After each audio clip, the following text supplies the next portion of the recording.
Nós iremos ler do versículo 33 ao versículo de número 40. Salmo de número 119, versículos 33 a 40.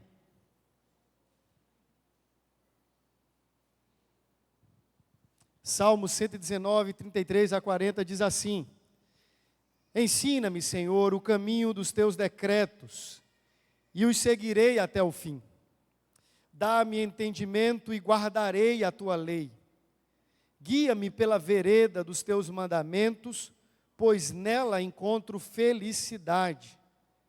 Inclina o meu coração aos teus testemunhos, e não à cobiça. Desvia os olhos para que não vejam a vaidade, e vivifica-me no teu caminho. Confirma ao teu servo a tua promessa, feita aos que te temem. Afasta de mim a afronta que me causa medo, porque os teus juízos são bons. Eis que tenho suspirado pelos teus preceitos, vivifica-me por tua justiça. Vamos ter mais uma palavra de oração. Se você puder, feche os seus olhos. Pai, nós cremos que a tua palavra é a verdade. Cremos que as Escrituras são inspiradas e dignas de toda aceitação. Pedimos, ó Deus, que o Senhor ilumine o nosso entendimento e encha o nosso coração do Espírito do Senhor, para que possamos discernir a tua vontade, ó Deus, conforme a exposição bíblica. Pedimos, ó Deus, que o Senhor também nos dê disposição de coração, para que, ouvindo, possamos atender e obedecer ao chamado do Senhor. Inclina-nos, ó Deus, à obediência. Nós suplicamos isso em nome do Cordeiro Jesus. Amém. Amém. Se você não esteve aqui, pelo menos nas últimas 4 semanas do final do ano passado, você pode acompanhar-nos através daquilo que foi gravado e provavelmente já está disponível no nosso canal do YouTube. A ideia, desde eu acho que meados de novembro, foi de expormos todo o Salmo 119. E esse salmo, ele tem as suas peculiaridades. Cada bloco do salmo, se você observar, talvez não tenha em todas as nossas traduções, mas eu estou aqui com a NVT, a nova versão transformadora, e você tem ao lado de cada bloco de 8 versículos, o nome de uma consoante hebraica. Então, todo o Salmo 119 foi escrito em blocos de 8 versículos. E o tema central, como fica muito óbvio, é a excelência e a supremacia da palavra de Deus, a saber, das Escrituras. É importante que você atente para um outro detalhe. Esse também é o maior salmo do Saltério. É o salmo que tem mais versículos. Você tem aqui 176 versículos que estão agrupados de 8 em 8. E por que isso? Veja, o Saltério hebraico tem ali no capítulo de número 1, uma declaração acerca do homem bem-aventurado, do homem justo, que é aquele que pavimenta o seu caminho à luz da palavra de Deus. Ele é feliz, ele é próspero, ele é bem-aventurado, porque ele medita na lei do Senhor e vive em conformidade com essa lei. Todo o restante do texto mostra exatamente o paralelo entre o justo, a saber, aquele que medita e que guarda a palavra de Deus, e o perverso, o ímpio. Todo o restante do salmo é sobre isso. São paralelismos traçados para mostrar como vivem aqueles que amam a lei do Senhor, que meditam na lei do Senhor e que são guiados por essa lei, e aqueles que vivem como lei para os seus próprios corações. E aí você tem o finalzinho do Saltério, os últimos salmos, chamados de salmos de Halel ou cânticos de aleluia, mostrando que o finalmente da história dos justos, será de glorificação na presença de Deus. Então há uma estrutura no salmo que nos mostra, primeiro, que existem 2 tipos de pessoas diante dos olhos de Deus: justos e ímpios.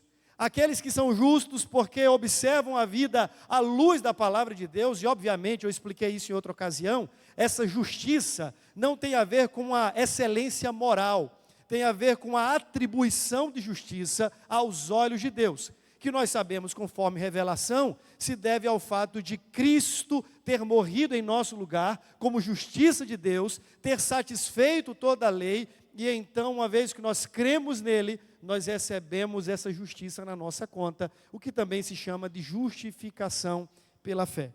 Mas esse justo é conhecido por causa da sua vida alinhada à lei do Senhor. E aí, mostra-nos que ele tem um fim diferente dos ímpios. Os ímpios, conforme já nos é descrito no capítulo 1 do Salmo que introduz o saltério, diz que o fim dos ímpios não será a semelhança dos justos. Enquanto que os justos permanecem na congregação dos santos, os ímpios serão dispersados como folha, porque não temem ao Senhor e não vivem de acordo com a sua palavra. Tendo dito isto, a pergunta é: por que nós temos um salmo que é maior do que todos os outros e o seu conteúdo central é a lei de Deus? É porque no final das contas, toda obediência, toda piedade, todo louvor e toda oração que diz respeito à vida dos justos, lembra que esse é o livro de oração? Os salmos compõem o saltério não apenas de cânticos, mas de orações do povo de Israel. O Senhor então, iluminando o sábio, o salmista, o poeta, quer nos ensinar uma máxima, uma verdade, de que todas as nossas orações, toda a nossa piedade, todo o nosso louvor, todo o trilho da vida debaixo do sol, deve se pautar tão somente pela palavra de Deus. Então, como oramos? Oramos à luz da palavra de Deus. O que cantamos? Cantamos aquilo que Deus revela em sua palavra. Como vivemos? Vivemos pavimentando os nossos passos e a nossa vida à luz da palavra de Deus. A centralidade desse salmo, a grandeza desse salmo, a quantidade de versículos que se acumulam nesse salmo, estão aqui exatamente para dizer como vivem os justos. E como vivem os justos? Eles vivem à luz da palavra de Deus. O que diferencia, então, na prática, o justo do ímpio? O que teme a Deus daquele que não teme a Deus é exatamente a centralidade da palavra de Deus. Por isso nós temos um salmo, que é o maior de todos.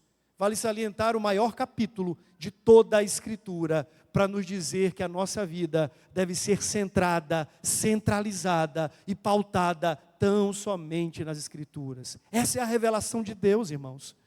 Nós não nos movemos por sonhos, por revelações humanas. Nós nos movemos pela revelação divina. Deus se fez conhecido, Deus se fez sabido a nós, de modo que agora nós podemos obedecê-lo. E veja, nessa parte que nós lemos, nós temos aqui basicamente uma oração. O salmista tem uma aspiração, ele tem um afã, um desejo profundo de viver de acordo com a vontade do Senhor, mas perceba que ele se aproxima de Deus como alguém suplicante. Ele tem uma necessidade de que Deus o instrua, Deus o guie, Deus incline o seu coração para que então ele se conforme à sua palavra. É muito interessante isso, porque na vida cristã, do começo ao fim, tudo depende de Deus. Sabe, nós estamos aqui e um dia fomos atraídos pela tão grande salvação e iniciou em Deus. O apóstolo Paulo, escrevendo a sua carta aos Efésios, nos lembra que isso que hoje se torna em nós motivo da nossa alegria, iniciou num plano eterno, na economia de um tempo que é antes da fundação do mundo. Deus então estabeleceu no seu propósito eterno o momento em que nós estaríamos aqui como um povo seu, povo salvo, cantando ao seu nome, fazendo das nossas necessidades motivo de oração. Mas você deve lembrar que tudo isso teve início em Deus. As nossas orações, elas também têm início em Deus.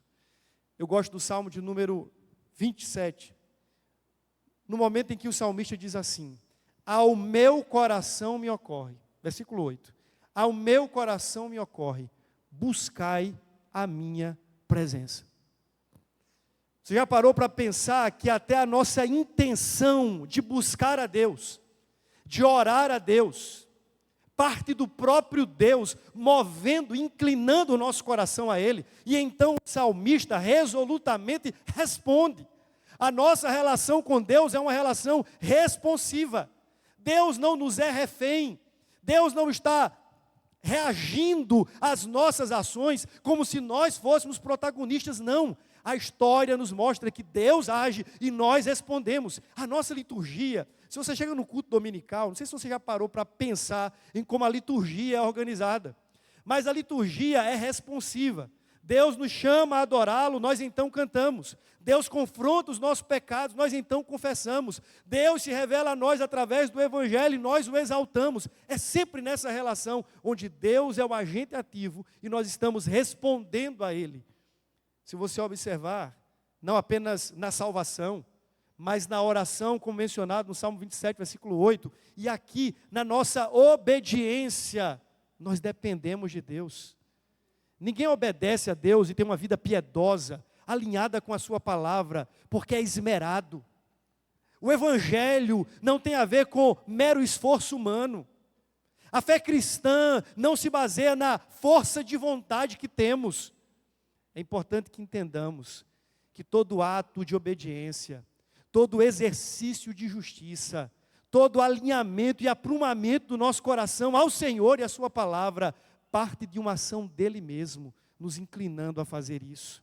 Dele é o querer, dele é o realizar, e por isso nós estamos aqui. Não é porque acordamos sempre desejosos, ávidos por Deus, é porque Ele, aquele que começou a boa obra, é fiel em aperfeiçoá-la até o dia final.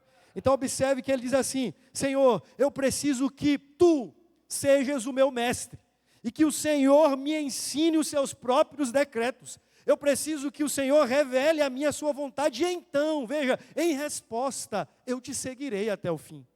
É verdade, irmãos, que há um chamado a uma perseverança dependente.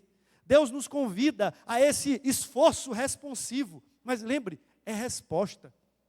Não é a nossa ação quem move Deus. Ele nos ensina, Ele nos aclara, Ele se revela a nós. É daí que parte todo o exercício da fé. Deus se revela a nós. E uma vez que Deus se revelou, agora nós podemos segui-lo. Então veja, ele está dizendo assim: Senhor, ensina-me o caminho, ensina-me essa jornada de justiça, de piedade, baseada nos teus decretos, e assim eu poderei te seguir até o fim. Depois ele faz o segundo pedido, que está dentro da mesma ordem: dá-me entendimento, esclarece-me, ó Deus, dá-me discernimento da tua vontade, e então eu guardarei a tua lei. Mais uma vez, Deus abre o entendimento, Deus dá bom siso espiritual, Deus esclarece com discernimento, e então o salmista diz: eu guardo a tua lei, e de todo o coração a cumprirei. Mas por que ele consegue fazer isso? Porque Deus lhe dá entendimento. Por que ele consegue andar no caminho até o fim? Porque Deus se revela ensinando os seus decretos. No versículo de número 35, ele aponta a profundidade dessa dependência, ao dizer que não precisa apenas que Deus aponte o caminho, mas que Deus se coloque ao seu lado como um guia. Ele diz: Senhor, guia-me pelas veredas dos teus mandamentos. Agora é o seguinte, é como se uma criança estivesse dizendo assim: eu preciso que você me mostre a direção, mas não apenas isso, eu preciso que você esteja ao meu lado, guiando-me nessa caminhada, ajudando-me a não sair do caminho, guardando a minha mente, guardando os meus olhos, guardando o meu coração. Nós dependemos de Deus, não apenas para iniciar a jornada cristã, mas para permanecer fiéis nessa jornada. Veja, nós dependemos de um guia. É o Senhor ao lado do seu povo, quem conduz este povo numa jornada segura e fiel. Aquele que Pedro vai dizer que nos preserva pela força do seu poder. Ele será o nosso guia até o fim. Sabe por que os nossos pés não se desviam? Sabe por que nós não prevaricamos, chutamos a lei de Deus para longe e então seguimos o curso do nosso coração? É porque o nosso guia está sempre ao nosso lado. Ele é como a sombra à nossa direita. E todas as vezes que por intento da nossa carne, nós queremos fugir, seguindo as rotas escusas do nosso coração, Ele então nos atrai pela sua mão fiel. E a sua destra nos coloca de volta no caminho. É a fidelidade de Deus a Ele mesmo, ao seu pacto, ao seu nome, que nos guia nessa jornada. Por isso o salmista no Salmo 139 nos diz: Senhor, vê se há em mim algum caminho mau, e havendo, e sempre haverá, guia-me pelas veredas da tua justiça. Aí ele chega no versículo de número 36, e ele diz assim: Senhor, eu não apenas preciso que o Senhor aponte-me o caminho, nem tampouco que o Senhor esteja ao meu lado, mas eu preciso que o Senhor me dê intenção e disposição de coração, para que eu possa continuar obedecendo a tua lei.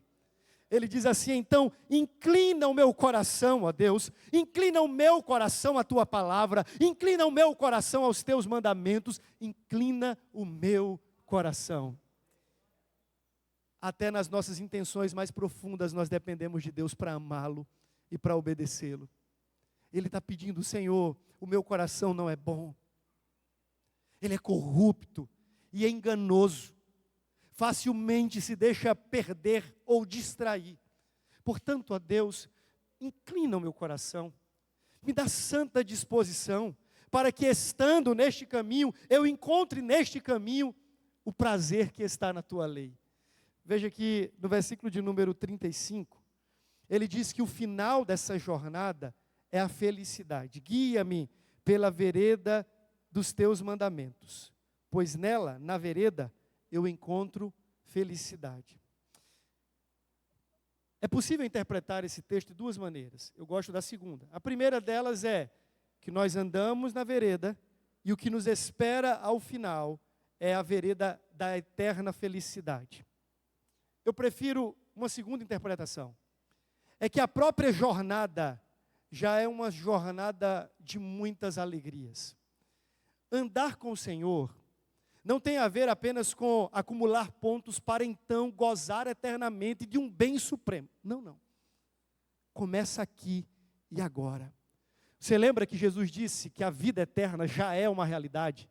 Aqueles que creem em mim têm a vida eterna. Esse gozo, essa alegria, que sim, será plena e plenificada na glória eterna, já é uma realidade à medida que a gente segue o caminho. Em obedecer ao Senhor, já há grande contentamento para o coração do justo. À medida que nós nos alinhamos à vontade do Senhor e nos conformamos aos seus mandamentos, nós já experimentamos de uma felicidade que esse mundo não conhece. A alegria do crente, a alegria do salvo, a alegria do santo, a alegria do justo está na lei do Senhor. Não apenas no benefício em decorrência dessa lei, não apenas no resultado no final do caminho, mas no próprio caminhar. Fico imaginando que nós somos como aqueles que viajam dormindo. Eu não consigo dormir durante a viagem. Já minha esposa, eu não posso dizer o mesmo. Mas eu fico imaginando que muitos de nós passamos a vida cristã como quem dorme durante a viagem. E você perde de contemplar a beleza da revelação do Senhor no caminho, na jornada. A satisfação que nós experimentamos já aqui e agora. E estamos muitas vezes naquela espiritualidade etérea, mirando no céu, na glória por vir, que perdemos de vista a beleza, a alegria, a satisfação, que em Cristo e na sua lei nós já temos no tempo presente.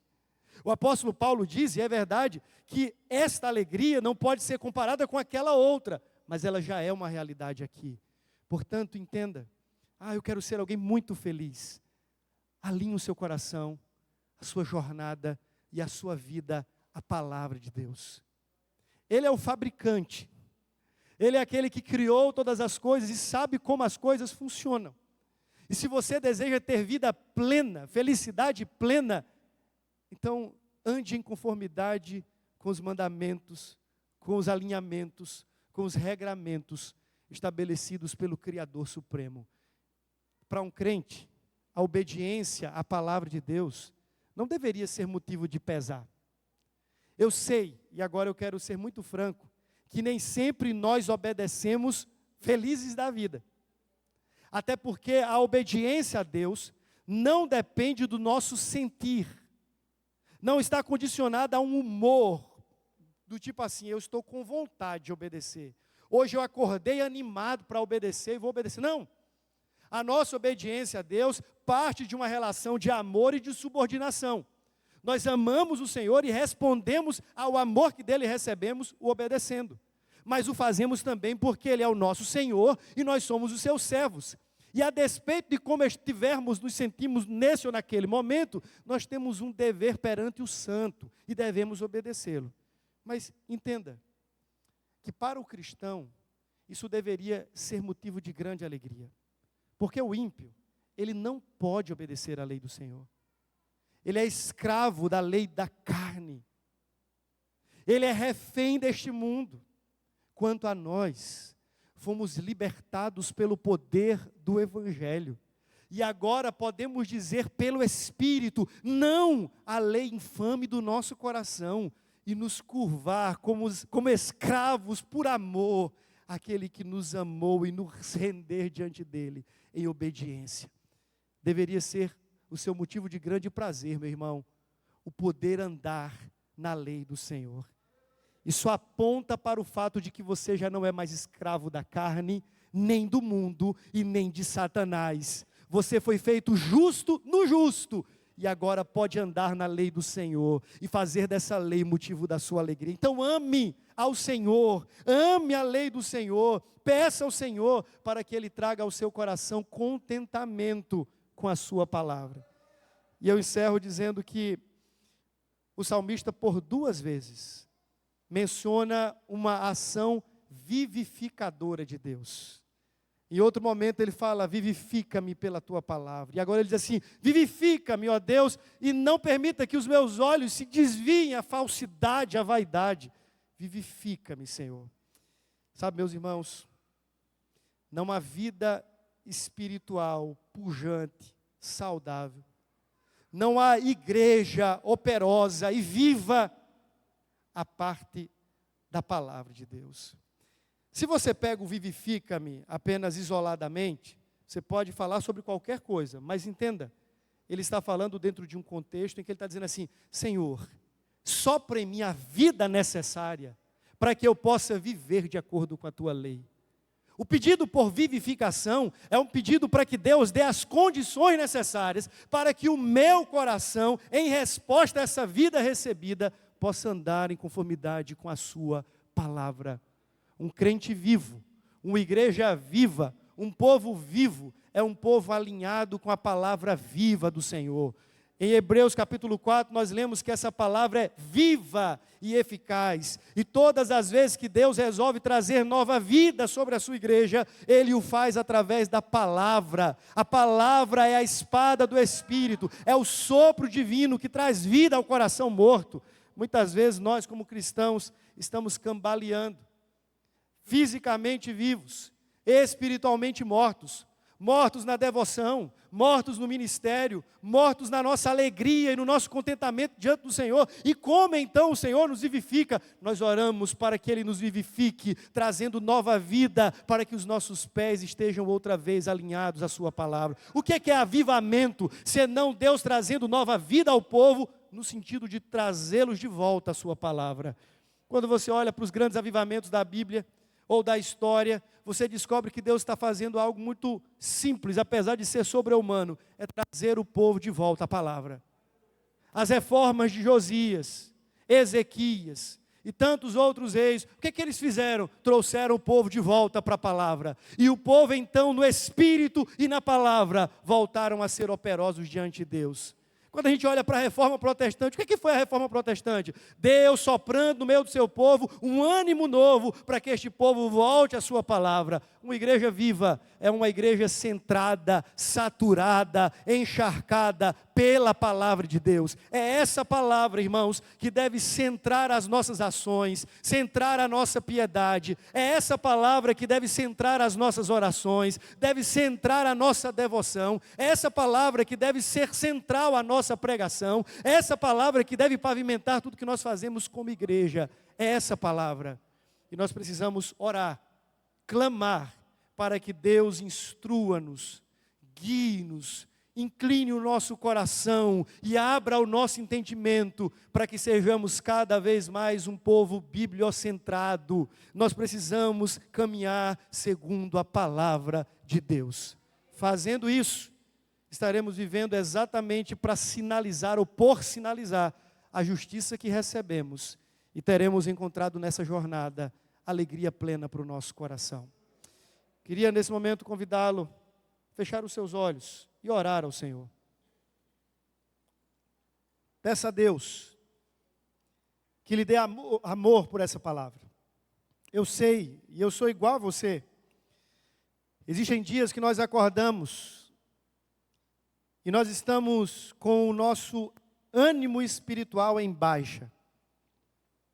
Tem horas que a gente vai ler a palavra numa coletânea de 66 livros. Parece que nada faz sentido para a nossa vida. As letras se embaralham diante dos nossos olhos. Eu sei que assim como eu, muitas vezes, o seu coração vai ter disposição para ler a última matéria do blog mais popular dessa cidade ou do Brasil, mas você vai ter muita dificuldade em ler um capítulo da Bíblia. Mas eu queria que você entendesse que o Senhor nosso Deus, muito generosamente, se coloca à disposição daqueles que desejam encontrá-lo. A Bíblia diz: buscar-me-eis e me achareis, quando me buscardes de todo o coração, diz o Senhor. O nosso Deus é solícito, é Deus acessível, e Ele resolveu se revelar por meio de um livro. E no meio dessa multidão de vozes que nós temos em nossos dias, peça ao Senhor: Deus, me dê ouvidos atentos à Tua voz, para que eu possa discernir o que o Senhor está falando. Peça ao Senhor que seja mestre sobre o seu coração. Peça a Deus que incline os seus ouvidos, que abra os seus olhos. Peça a Deus que dê disposição ao seu coração, para que você possa viver sinalizando a justiça recebida em Cristo.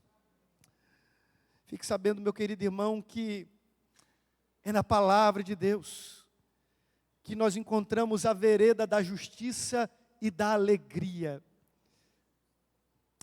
A nossa felicidade é roubada pelo pecado. O pecado, ele furta de nós a alegria. Mas a palavra e o alinhamento do coração à palavra renova dentro de nós a felicidade e o contentamento que provém do Senhor. Então peça a Deus para que nesse novo ano você seja um crente mais bíblico. Não apenas para ler mais a Bíblia, mas para ter um coração mais inclinado, para guardar essa palavra no coração, a fim de não pecar contra o Senhor. Por meio dessa palavra que os crentes são santificados. Jesus disse: santifica-os, ó Deus, segundo a tua palavra. Ah, Senhor, nós queremos suplicar assim como o salmista. Ensina-nos os teus decretos. Senhor, nós não somos sábios o suficiente e não damos conta de aprender toda a revelação do Senhor sem que o Senhor ilumine o nosso entendimento. Por isso pedimos, ó Espírito Santo de Deus, ensina-nos a tua verdade, dê-nos ouvidos que ouvem, olhos que veem. Dê-nos, ó Deus, a capacidade de discernirmos a tua vontade. Dê-nos um coração inclinado e disposto à tua voz. Faça-nos um povo vivo. E quando falamos de vida, Senhor, nós queremos a vida que procede do Senhor. A vida que nos conduz pela palavra e a palavra. Ó Deus, nós pedimos em nome de Jesus. Todas as vezes, como disse o salmista, que os nossos olhos tentarem se desviar à falsidade, se deixarem guiar pelas vaidades deste mundo, atrai-os, ó Deus, a tua luz. Atrai-nos novamente a tua palavra. E todas as vezes que escolhermos os caminhos falsos deste mundo, como nosso guia, ó Senhor, traga-nos de volta para ti. Faça isso, Senhor, e nós te seguiremos até o fim. Faça isso, e nós te daremos toda a glória.